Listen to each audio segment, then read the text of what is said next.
فُجع الوسط الفني والإنشاد اليوم برحيل المنشد العراقي بلال الكوبيسي، الذي ترك بصمة مميزة في مجال الإنشاد الديني، بعد مسيرة حافلة بالعطاء امتدت لسنوات. وكانت أعماله تجمع بين الرسائل الهادفة والصوت العذب، مما جعله واحدا من أبرز المنشدين المحبوبين في الأجيال المختلفة، وخاصة من خلال ظهوره في قنوات مخصصة للأطفال.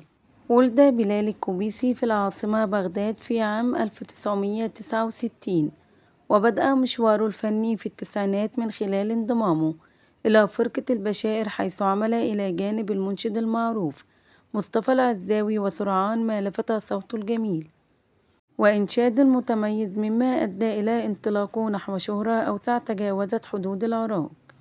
وكان الكوبيسي جزءا من التجربة الرائدة لقنوات الإنشاد الخاصة بالأطفال، مثل قناة طيور الجنة وقناة نون، حيث قدم أعمالا تربوية ودينية أثرت في العديد من الصغار، وجعلت صوته مألوفا في معظم البيوت العربية. رحم الله الفقيد وأسكنه فسيح جناته.